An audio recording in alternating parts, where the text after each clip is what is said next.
The air itself seemed to hold its breath, a cold, brittle silence pressing down on the small, desolate town of Redemption. Dust motes danced in the sparse shafts of moonlight filtering through the grimy window of Alara's cell, each one a tiny, mocking reminder of the life slipping away with the hours. Outside, the night was a vast, unforgiving canvas, painted with the deepening shadows of the approaching dawn, a dawn that promised not light, but an end.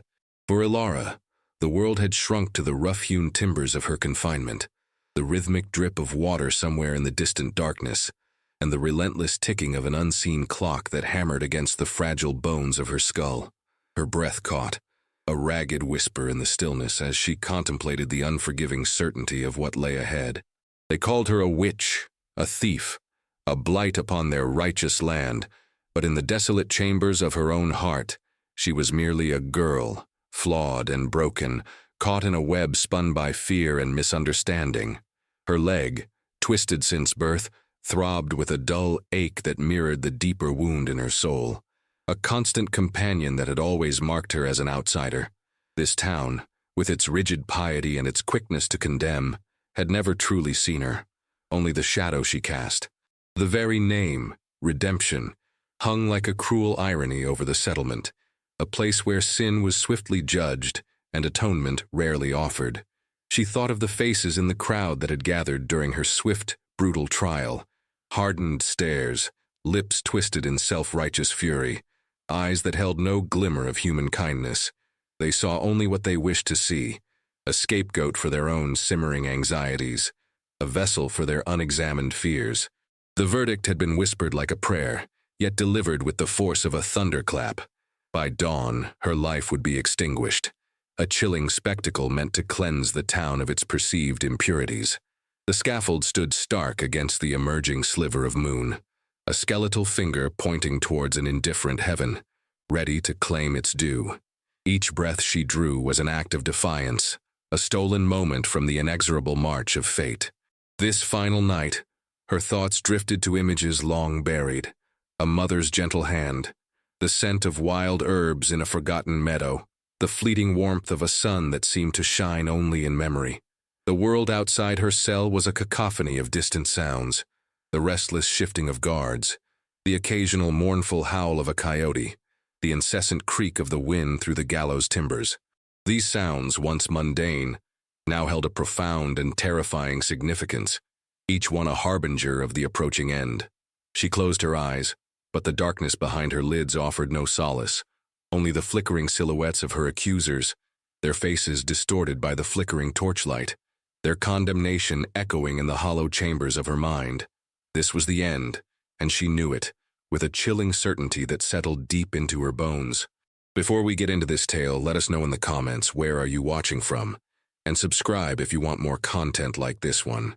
The memory of the accusation burned like a brand on Alara's skin, a festering wound that refused to heal. It had begun with the child, frail and feverish, taken by an illness that swept through the small, isolated community like an invisible predator. When all the remedies failed, when the prayers went unanswered, the whispers began, twisting around Alara's isolated cabin, her quiet ways. Her knowledge of herbs and roots gleaned from years spent limping through the wild lands outside Redemption. They called it a curse, a dark magic woven by her hands, fueled by the very difference that set her apart. She remembered the glint in Reverend Silas's eyes, a cold, calculating gleam that had nothing to do with divine justice and everything to do with solidifying his own power. He had pointed a trembling finger, his voice booming with feigned piety, accusing her of malevolent sorcery, of stealing not just the child's breath but the very essence of the town's peace.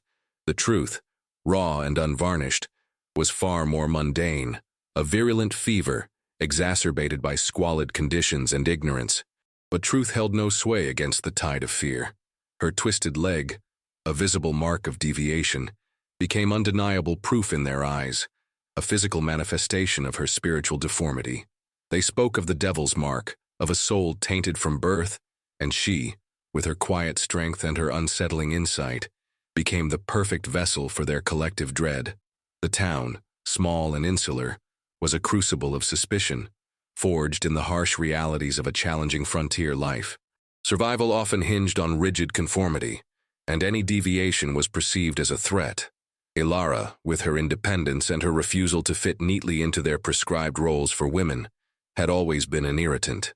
Her limp, a constant visible reminder of her otherness, magnified every perceived transgression. They saw her reading, and it was witchcraft. They saw her healing small ailments with forgotten remedies, and it was dark arts. They saw her solitary existence, and it became proof of her sinister nature. There was no advocate, no voice raised in her defense. The few who might have spoken for her were silenced by fear, by the sheer weight of the town's consensus, a consensus built on superstition and a desperate need for a scapegoat. She recalled the fleeting, desperate hope when Sheriff Brody, a man whose face usually held a flicker of decency, had looked away when her eyes met his silence a stark betrayal. He was a man of the law, yet he bowed to the mob, a testament to the pervasive power of their collective paranoia. The trial itself was a mockery, a foregone conclusion. Testimony from frightened villagers, embellished and distorted, painted a picture of a sinister figure lurking in the shadows, preying on the innocent. Her own explanations were met with jeers, her pleas dismissed as further evidence of her cunning. The memory of the verdict, a single guttural roar from the gathered townsfolk, still echoed in her ears, a chilling testament to their unshakable conviction of her guilt. She was not just accused, she was already condemned in their hearts long before the gavel fell. The injustice was a suffocating shroud, pressing down on her, robbing her of breath, of hope, of everything. The night stretched on, each moment a cruel amplification of the last, pushing Ilara closer to the edge of an abyss. Outside her cell, the sentry's footsteps scratched at the earth, a relentless grating rhythm against the deeper silence that hummed within the confines of the jailhouse. She could hear the muffled conversations from the street, hushed yet buzzing with a morbid excitement. The town was alive with it, a collective anticipation for the dawn, for the public spectacle that would cleanse their community of its perceived evil. There were whispers about her, insidious tendrils of malice twisting facts into grotesque fictions. They said she consorted with spirits, that her limp was a curse from the devil himself, that she had poisoned the wells and withered the crops.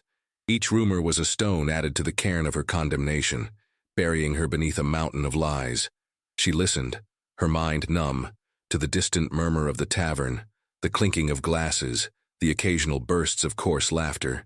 They were celebrating, perhaps, or steeling their nerves for the morning's grim event. A shiver, not of cold but of profound isolation, ran through her. She remembered the look in the eyes of the young boy who had watched her, wide-eyed and terrified as she was dragged through the streets. Not hatred, but pure, unadulterated fear, passed down from his elders like a contagious disease. It was this fear, she understood, that fueled their accusations, that solidified their conviction. It was easier to believe in a witch than to confront the fragile uncertainty of their own existence in a harsh, unforgiving land. The air grew colder, signaling the approach of pre-dawn hours. Ilara shifted, her twisted leg aching, its discomfort a constant physical tether to her miserable reality. She thought of the countless times she had stumbled, fallen, and picked herself up, each effort a testament to a resilience they would never acknowledge. They saw weakness, a broken thing, but she had always found strength in her struggle. Now, even that strength felt eroded, worn down by the ceaseless grind of their judgment. Sleep was an impossible luxury, her mind racing through fragmented memories, the smell of pine in the mountains, the taste of fresh spring water, the rare, fleeting moments of peace when she was truly alone, unobserved, unjudged. These were the moments she clung to, tiny beacons in the encroaching darkness. A lone owl hooted in the distance, its mournful call echoing through the valley, a stark, unsettling sound that seemed to lament her fate. The silence that followed was heavy, pregnant with unspoken dread. Every creak of the jailhouse timbers, every rustle of leaves outside, became an amplified herald of the inevitable. She tried to steady her breathing, to find a semblance of calm, but her heart hammered a frantic rhythm against her ribs, a wild bird trapped in a cage. Her fingers, calloused from years of gathering herbs and weaving baskets, trembled uncontrollably. She traced the rough lines of her palm, searching for answers, for a sign, for anything that might offer a reprieve. There was nothing, only the cold, hard certainty of dawn, looming closer with each agonizing tick of the unseen clock, bringing with it the final, desperate breath she would take in this world. The town of redemption, ironically, offered no redemption for her. Only a stark, unforgiving end. The first faint tendrils of dawn, cold and colorless, began to bleed into the eastern sky, painting the world in shades of ash and premonition. Ilara was led out, her hands bound, her twisted leg dragging a faint line in the dust. The air was sharp, biting, smelling of damp earth and the lingering smoke from a few morning fires. Ahead, stark against the burgeoning gray light, loomed the gallows, its raw timber structure a crude, brutal monument to human judgment. A hush fell over the assembled crowd, a morbid stillness broken only by the crunch of boots on gravel and the distant, mournful caw of a crow. Hundreds of faces, grim and impassive, turned towards her, their collective gaze a physical weight pressing down on her shoulders. They were the townspeople of redemption, their faces etched with a strange mixture of triumph and unease, the self-appointed purifiers of their sacred ground. Reverend Silas stood at the foot of the gallows, his Bible clutched in a trembling hand, his eyes shining with a fervent, almost maniacal zeal. Beside him, Sheriff Brody, his face a mask of weary resignation, avoided her gaze. Every step was an ordeal, each strained movement of her leg a stark reminder of her fragility, her vulnerability. She focused on the small stones beneath her worn boots, on the fleeting patterns of light on the dusty ground, anything to avoid the sea of condemning faces. Their whispers, though hushed, reached her, fragments of judgment and dark prophecy. "The witch," one voice hissed. "A blight," another murmured. They saw not a girl but a symbol, a vessel for their own deeply rooted fears. Her breath hitched in her throat, a desperate, futile gasp for air in a world that seemed determined to suffocate her. The hangman, a gaunt, shadow-like figure, stood waiting at the top of the platform, a noose dangling idly from his hand, a macabre pendulum counting down the last seconds of her life. He seemed a phantom, devoid of emotion, merely an instrument of their collective will. The cold wind whipped her hair across her face, stinging her eyes, a last, desperate caress from a world she was about to leave. She could feel the faint tremor in her body, a primal fear seizing her despite her efforts to remain stoic. This was it, the culmination of all their suspicion, all their fear, all their prejudice. She was guided up the steps, each riser a deliberate, painful ascent towards her fate. The wood creaked under her weight, a hollow groan that seemed to echo the emptiness in her stomach. From this vantage point, she could see the entire town sprawled out before her, a mosaic of cabins and stores, familiar yet suddenly alien, distant. It was a place she had called home, yet it had become her tomb. Her eyes swept over the faces one last time, searching perhaps for a flicker of compassion, a hint of doubt. There was none, only the cold, unyielding wall of their judgment. Reverend Silas began to speak, his voice rising, a theatrical pronouncement of damnation and salvation, his words empty vessels filled with righteous fury.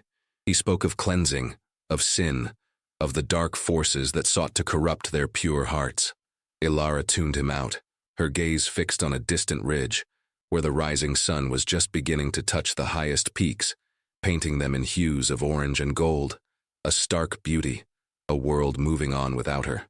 Then a sudden, almost imperceptible shift rippled through the crowd, a collective intake of breath, a sudden stunned silence, deeper and more profound than any before. Heads turned, not towards the gallows, but towards the edge of town, where the long, lean shadow of a horseman materialized against the rising sun, a silhouette etched against the dawn. A figure emerged from the eastern haze, a shape that seemed to coalesce from the very dust and light of the dawn, riding with an unnerving stillness that defied the laws of motion. He was mounted on a paint horse, its coat a striking pattern of black and white, moving with an untamed grace that silenced the very air. The rider himself was a stark, formidable presence, his frame lean and powerful, cloaked in deerskin, his face a chiseled mask of bronze and shadow. He wore no hat. His long, dark hair, braided with feathers, caught the first glint of the rising sun, appearing almost to shimmer with an inner fire. This was Cale, a name whispered with dread and reverence across the vast expanse of the plains, the most feared warrior of the Comanche, a ghost story made flesh. His arrival was not announced by fanfare or shouts, but by the sudden, profound silence that fell upon the gathered townsfolk. A wave of terrified recognition rippled through the crowd, spreading from the outermost edges inward, chilling them more effectively than any northern wind. Hands flew to mouths. Children were pulled instinctively closer to their mothers, and the murmurs died to a choked gasp. The horse came to a halt perhaps 50 yards from the gallows, its powerful frame still, its breath a faint plume in the cool morning air. Kyle did not dismount. He simply sat there, a silent, imposing statue, his gaze fixed directly on Ilara, then on Reverend Silas, and finally on the hangman, whose arm had frozen mid-air, the noose still dangling. His eyes, dark and fathomless, held an ancient wisdom, an untamed ferocity that spoke of battles fought and victories won, of a world far removed from the petty judgments of redemption. There was no aggression in his posture, no outward threat, yet his presence was a palpable force, a silent storm descending upon their carefully constructed order. The Reverend, his face now ashen, swallowed hard, his fervent pronouncements dying in his throat. Sheriff Brody's hand instinctively went to the pistol at his hip, but his fingers trembled, betraying the terror that gripped him. The hangman, a man accustomed to grim tasks, looked utterly lost, his eyes wide with a fear that transcended his professional detachment. Kyle did not speak, but his silence was more eloquent than any bellow. It was a challenge, a question, a statement of intent that thrummed with unspoken power. The townspeople, moments before filled with righteous certainty, were now reduced to trembling uncertainty, their faces mirroring a profound, instinctual dread. They were frontiersmen, yes, but against the legend that stood before them, their rifles and their numbers felt suddenly meager, insignificant. Ilara, suspended between death and an impossible reprieve, watched him, her heart thudding against her ribs with a new, strange rhythm. There was no fear in her gaze, only a bewildered curiosity. Who was this man? Why had he come? His arrival was a rupture in the carefully planned linearity of her demise, a sudden, brutal intrusion of the untamed world into their small, controlled tableau of justice. He was an enigma, a force of nature, and in that moment he was the only thing that mattered. The sun, now fully risen, cast long, dramatic shadows across the scene, turning the world into a stark, almost mythical landscape. The air, once thick with condemnation, now crackled with an unreadable tension. A standoff between two worlds, poised on the knife edge of confrontation. The silence stretched, unbearable, yet unbroken. Cale's voice, when it finally broke the suffocating silence, was a low rumble, deep as the earth, yet cutting through the morning air with the precision of a flint knife. "She comes with me." His words were not a request, but an undeniable declaration, delivered without inflection, without a hint of negotiation. Reverend Silas, his face now the color of old parchment, found his voice, a reedy, trembling sound. "By what right, savage? This woman is a condemned sorceress, an enemy of God and man. She stands accused of the gravest sins." Kyle's gaze, unflinching, settled on the Reverend, and in that moment, the very air seemed to thicken with unspoken warning. "Your God, your sins. Not hers, not ours." The words were sparse, each one weighted with an ancient authority that defied the Reverend's theatrical bluster. There was a challenge in his eyes, a silent question that dared the townsmen to defy him. Sheriff Brody, attempting to assert some semblance of order, stepped forward, his hand still hovering over his pistol. "Comanche, you trespass on our land. You interfere with our justice. Turn back or face the consequences." Cale's lips barely twitched, a subtle movement that conveyed a chilling lack of concern. "Your land." His eyes swept over the nervous faces of the townspeople, a collective recognition of the bitter irony in his words. "This land remembers different footsteps, different prayers, different justice. Before your God, before your laws." The tension escalated, a palpable force that vibrated in the crisp morning air. The crowd shifted, a restless, uncertain mass. Some men gripped their rifles tighter, but none dared to raise them. They were facing not just a warrior, but a legend, a living embodiment of the untamed wilderness they sought to conquer, and their resolve wavered.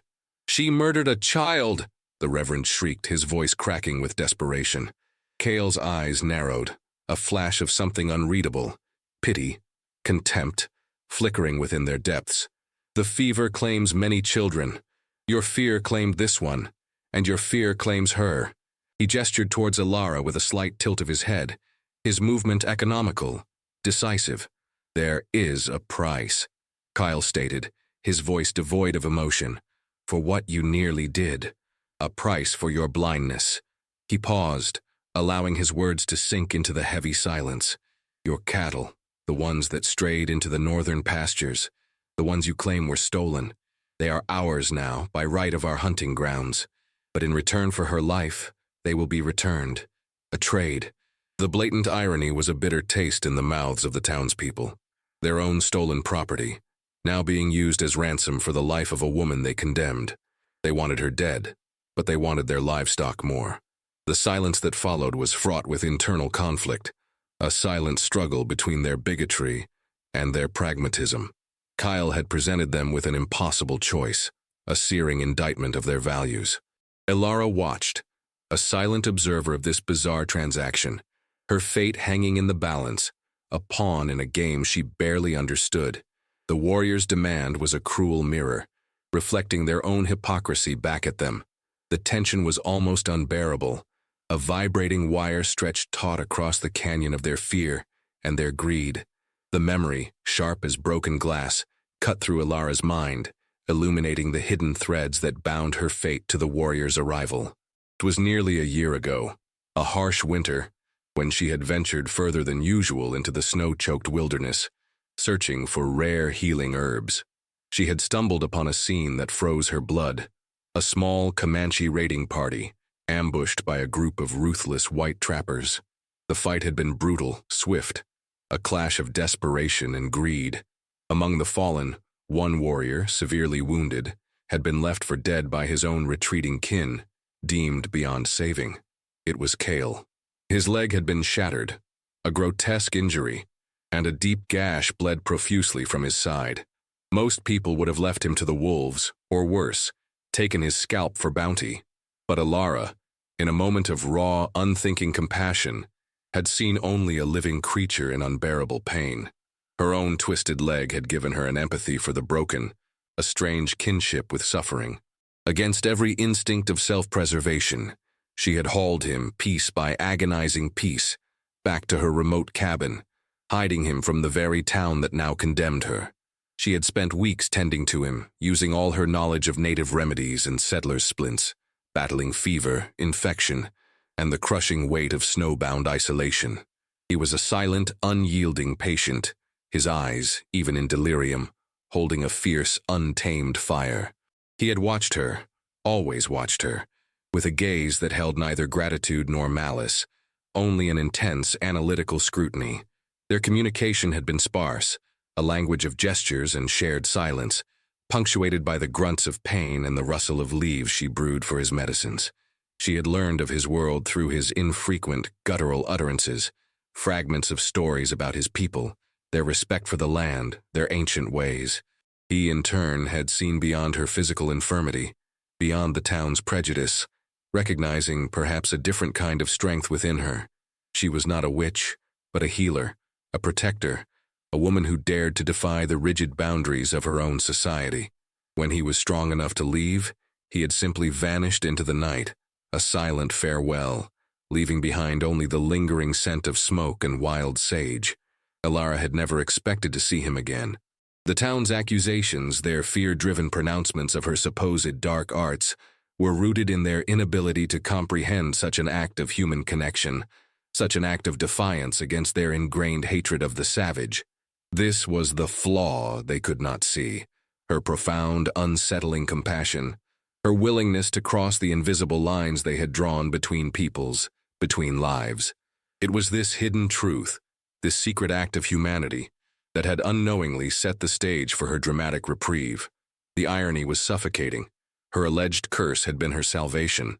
The silence that followed Cale's pronouncement of the trade was a heavy, suffocating blanket over redemption.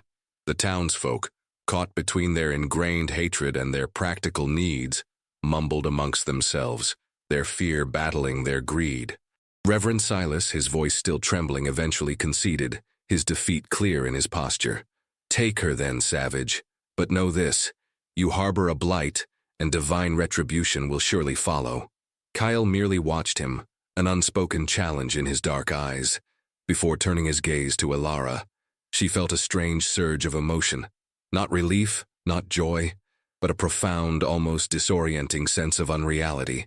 One moment, the noose, the next, a terrifying freedom granted by the very man her world demonized.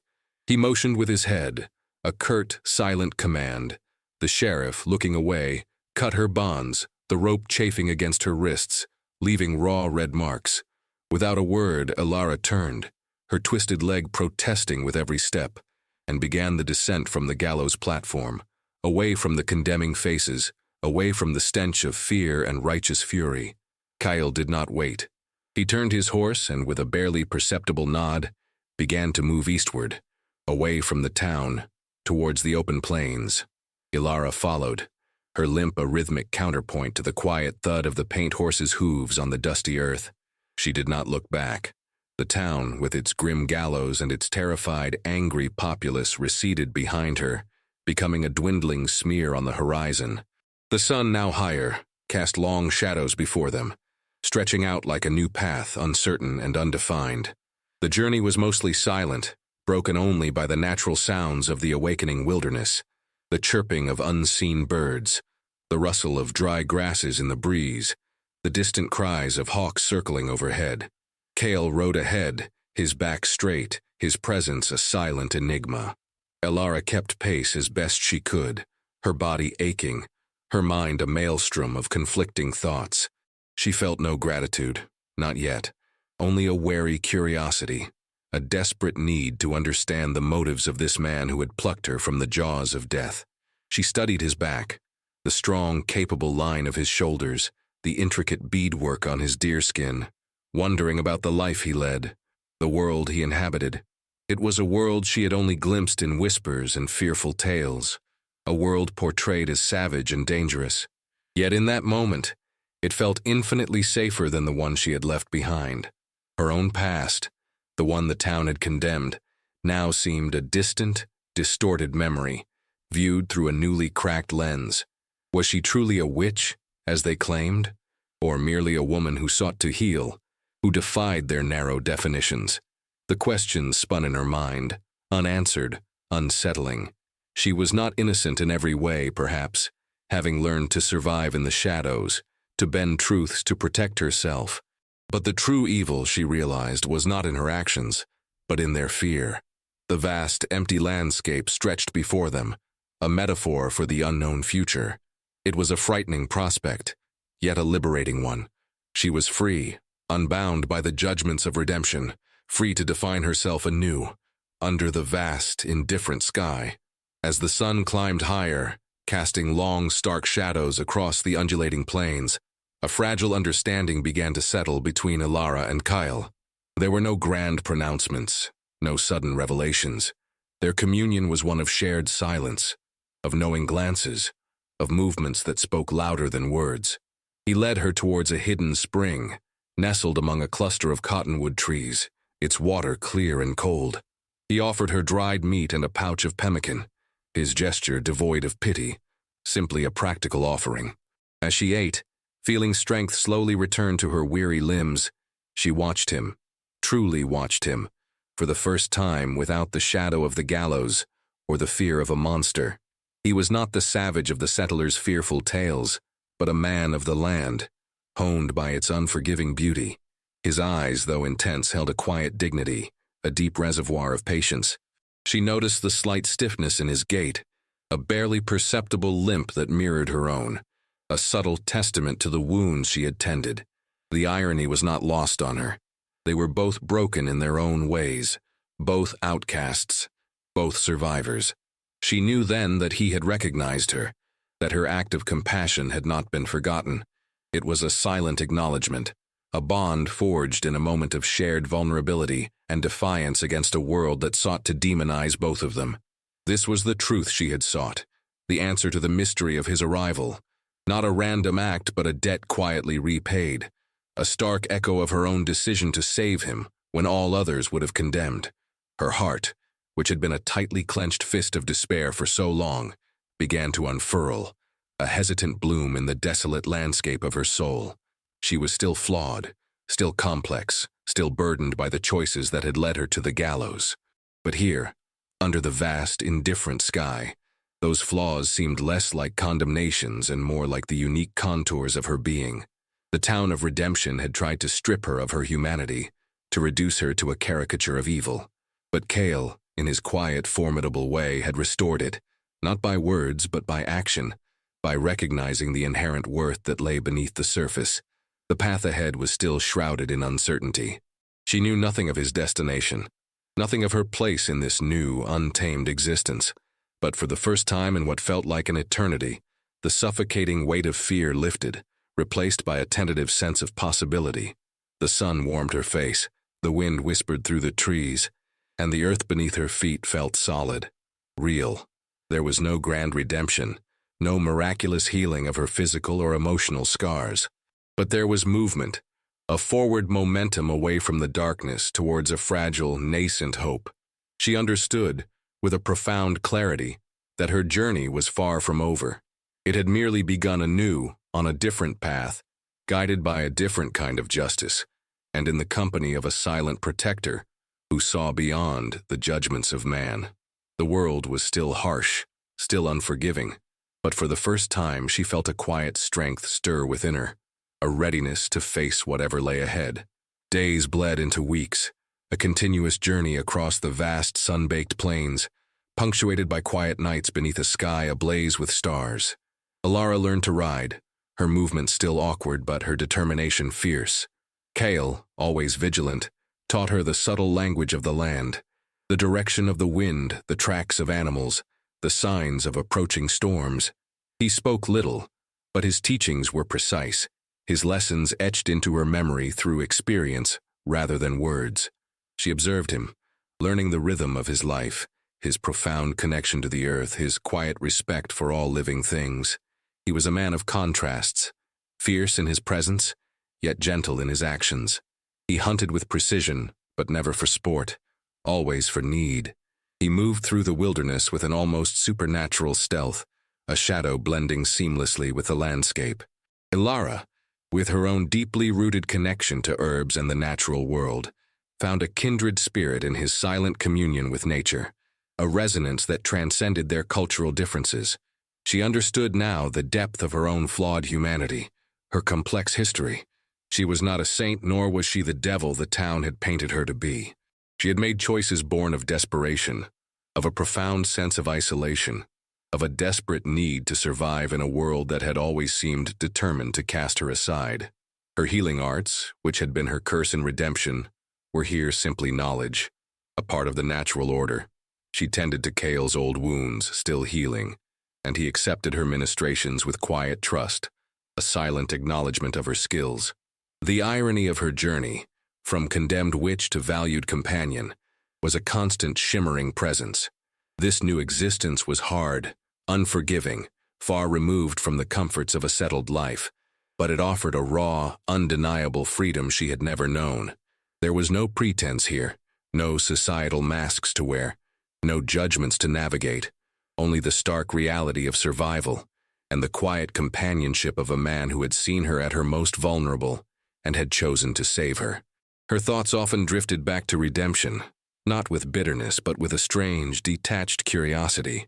What would they say now, those self-righteous townspeople, if they saw her here, riding across the plains, an unlikely companion to the very warrior they feared above all others? Would they see irony, or merely further proof of her dark alliances? She no longer cared.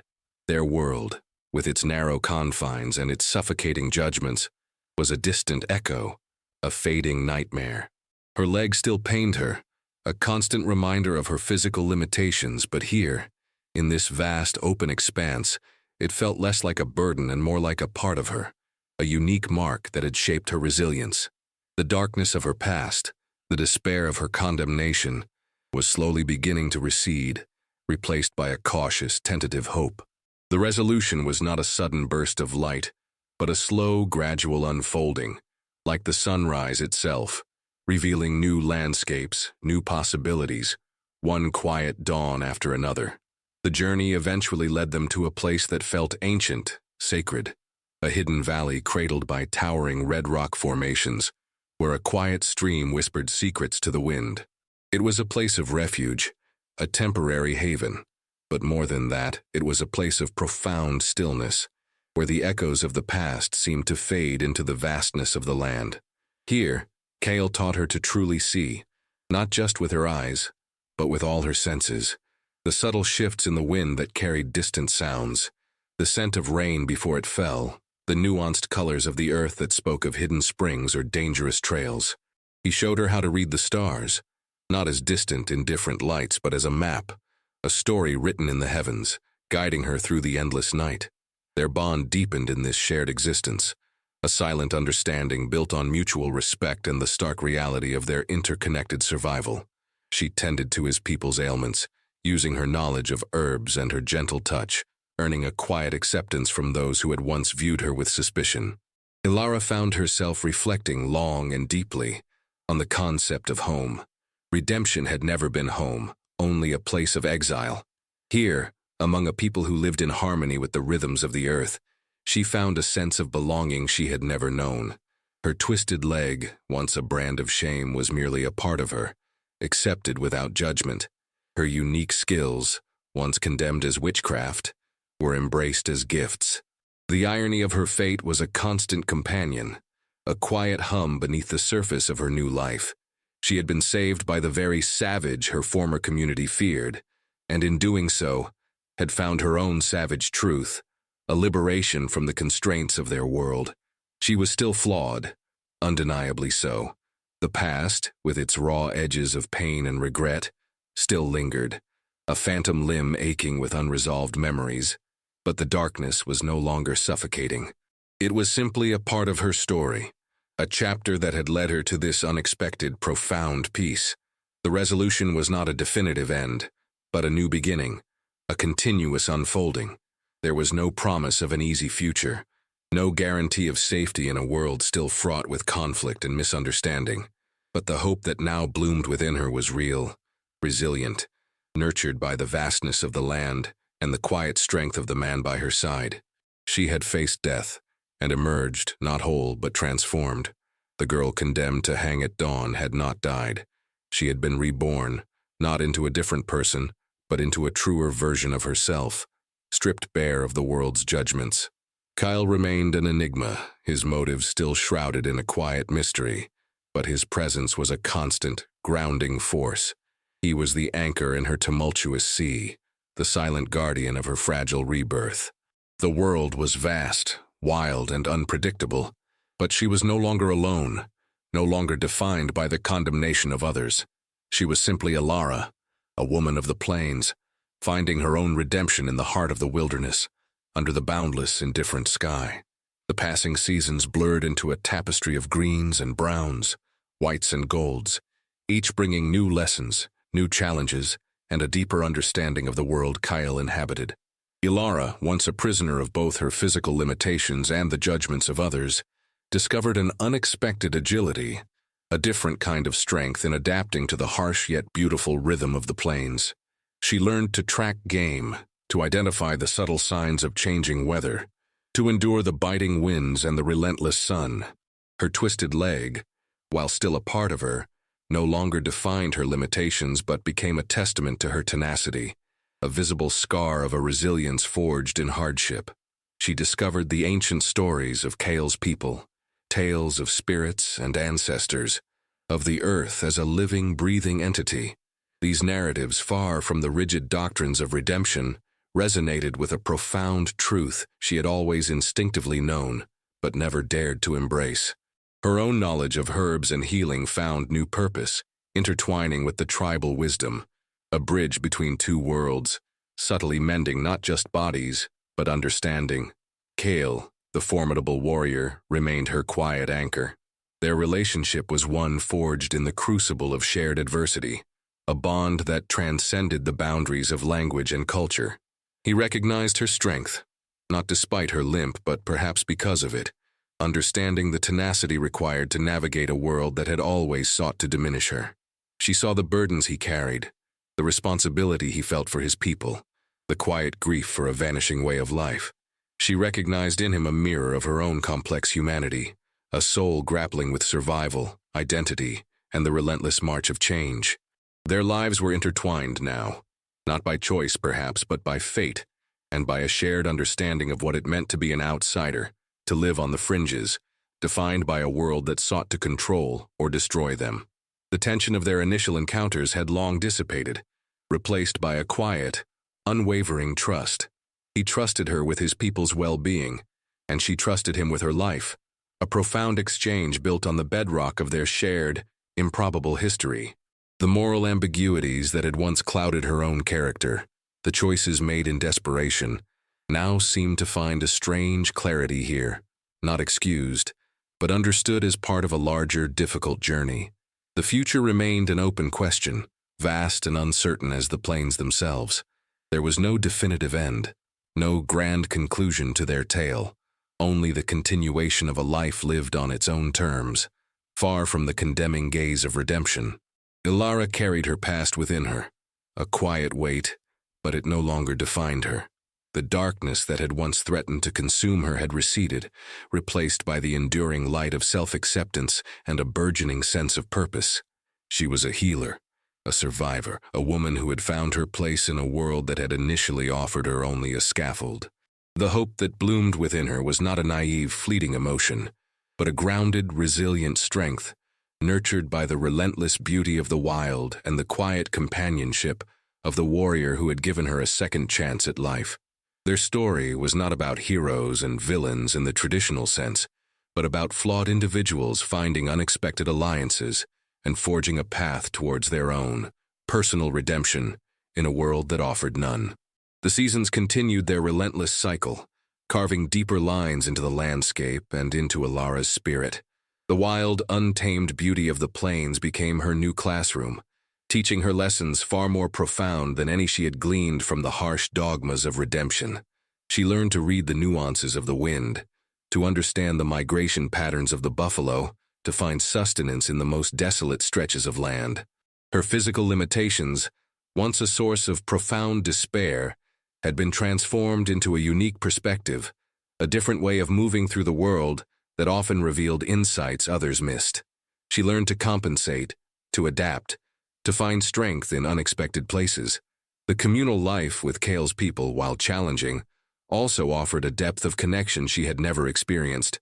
She was no longer just an individual striving for survival, but a thread in a larger, intricate tapestry, valued for her unique contributions. Kale, the formidable warrior, remained her quiet anchor. Their relationship was one forged in the crucible of shared adversity, a bond that transcended the boundaries of language and culture. He recognized her strength, not despite her limp, but perhaps because of it, understanding the tenacity required to navigate a world that had always sought to diminish her. She saw the weight of leadership on his shoulders, the constant vigilance, the responsibility for his people's survival in a changing world where their ancient traditions were under constant threat.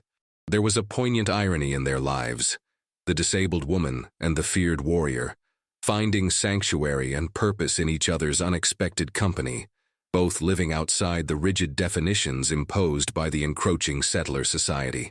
Their existence was a quiet defiance, a testament to the fact that strength and humanity could be found in the most unlikely of places, among those cast aside by the mainstream. Her past, the dark specter of the gallows and the unforgiving faces of redemption, had receded into a faint echo, a scar rather than an open wound. She understood that true redemption was not granted by others, but forged within oneself, through endurance, self-acceptance, and the courage to live authentically. Her flaws, once perceived as marks of condemnation, were now simply parts of her complex being, contributing to the woman she had become. The narrative of her life, once dictated by fear and prejudice, was now her own to write. There was no grand, triumphant climax, no final battle won. Instead, There was the quiet, ongoing victory of existence itself, a life lived with purpose and connection in a world that had once sought to extinguish her. The vast, indifferent sky, the endless plains, the silent strength of Kyle and his people, these were the new witnesses to her continued journey, a journey that promised not an end, but an evolving, hopeful future, shaped by resilience and the enduring power of unexpected alliances. The sun dipped below the horizon, painting the western sky in hues of fiery orange and deep violet, casting long, dramatic shadows across the endless plains. Ilara sat beside Kyle, a comfortable silence settling between them, a testament to the years that had woven their lives together.